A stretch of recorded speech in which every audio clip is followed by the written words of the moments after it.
Če sodite med navdušene kolesarje, se morate vsaj enkrat zapeljati po Parencani ali po domače Porečanki. Gre za 123 km dolgo traso ozkotirne železnice, ki je v začetku prejšnjega stoletja povezovala 33 istrskih krajev od Trsta do Poreča. Zadnji vlak je po njej zapeljal pred slabimi 80 leti. Sedaj pa so se po sledeh starih železniških tirov podali tudi udeleženci Adrenalin Kika. Čeprav ta železnica je imela zelo kratko zgodovino, zaradi danih političnih razmer je delovala od leta 1902 samo do leta 1935, je bila zelo pomembna in tako za lokalno gospodarstvo, za zgodovino kraja, konec koncev tudi za kulturo in ne nazadnje pustila nam je zelo pomembno zapuščino in to je ta krasna trasa kolesarske poti, po kateri se bomo danes zapeljali.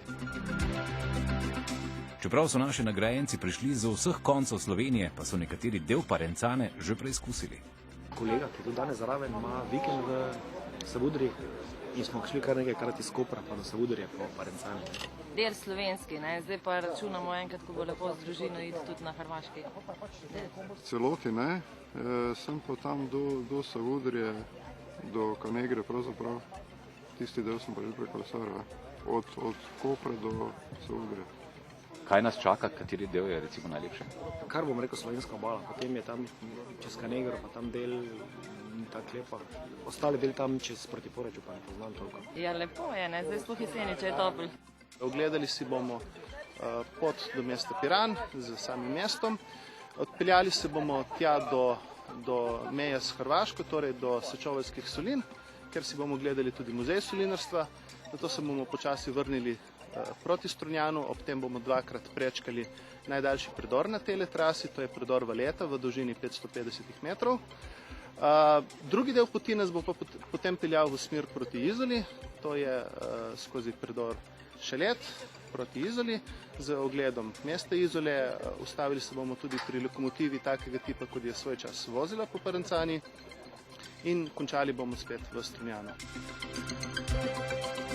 Prvi postanek so kolesarji dočakali v Piranu, kjer so izvedeli nekaj zelo pomembnih informacij. Piran izvira iz grške besede pir, piros, ki pomeni ogenj in ne pir.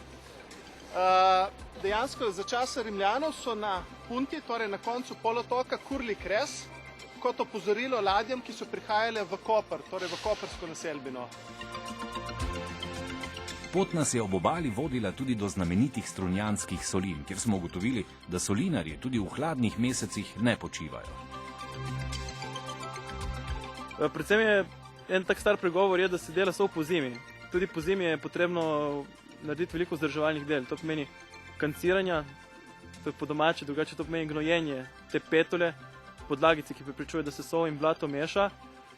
Potem je potrebno vse te blatne potke obnavljati, polje pridelava soli in obnove zidov, nasipov, vse to spada v solinarsko delo in nikoli ni časa zadosti za vse skupaj upraviti. Vedno je nekaj za narediti in potem si rečeš, zakaj nima dan kakšno urco več.